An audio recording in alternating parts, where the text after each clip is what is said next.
Today's top stories at NBR. Consolidation is the future of the medical cannabis industry. Vulcan Steel preparing staff for major disruption. Morrison & Co.'s plans to expand its presence in Asia.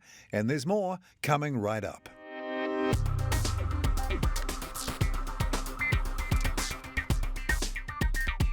Kia ora and welcome to NBR Today, the latest business stories from the authority in New Zealand business news since 1970, nbr.co.nz. It's Thursday, February 10th. I'm Paul Brennan.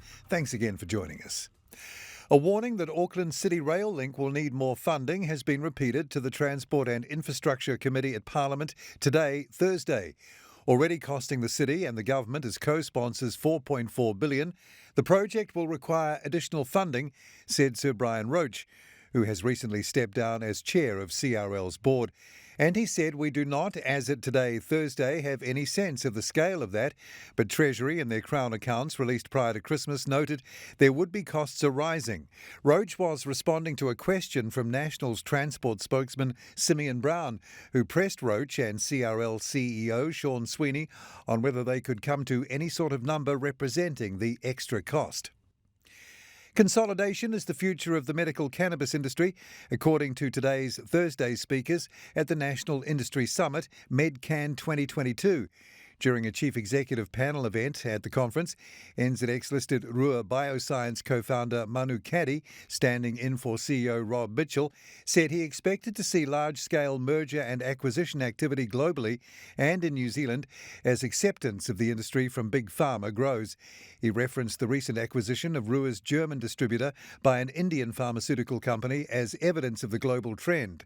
Rua announced to the NZX the acquisition of its distributor, Nimbus Health, by Hyderabad-based Dr. Reddy's Laboratories late last week.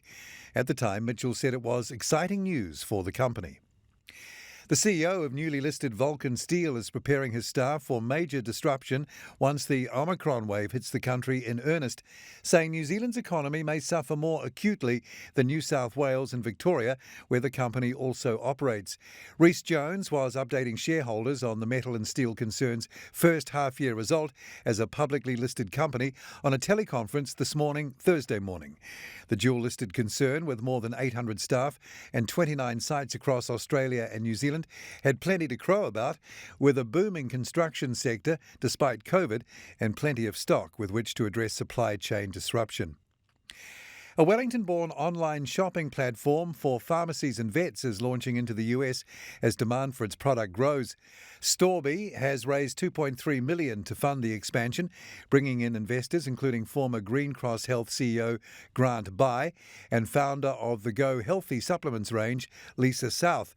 The e-commerce venture has found a niche supporting independently owned pharmacies and veterinary practices, and its software is now used by 1,000 retailers in New Zealand and Australia.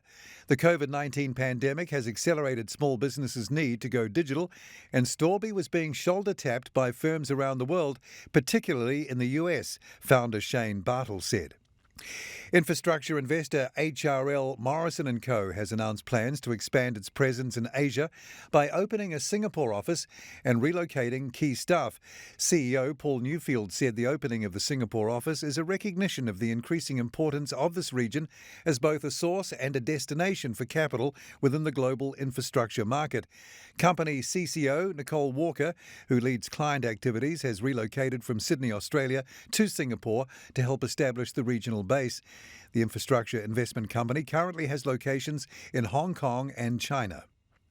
If frequency control and solutions company Raycon can overcome new supply challenges posed by Omicron, it will be able to achieve a result at the top end of new guidance, the company's managing director says. Because of what it calls success in mitigating the supply chain pressures it identified in November last year, the company now expects underlying EBITDA, the measure the company prefers to use, to be in the range of 49 to 53 million, ahead of the guidance of 44 to 49 million given in November last year. Raycon MD Brent Robertson said month-to-month management of raw materials and parts had got the company through so far. The full details of those stories and more are at nbr.co.nz right now. Tomorrow at NBR, in his column Hunter's Corner, Tim Hunter on how the FMA's latest legal action has some risk for push pay, while Rachel Smalley in her weekly column opines on the danger of ignoring protesters as New Zealand faces more division. I'm Paul Brennan. Join me again from around lunchtime tomorrow for NBR's trending stories, and then again from 5:30 tomorrow and through the weekend for another NBR This Week.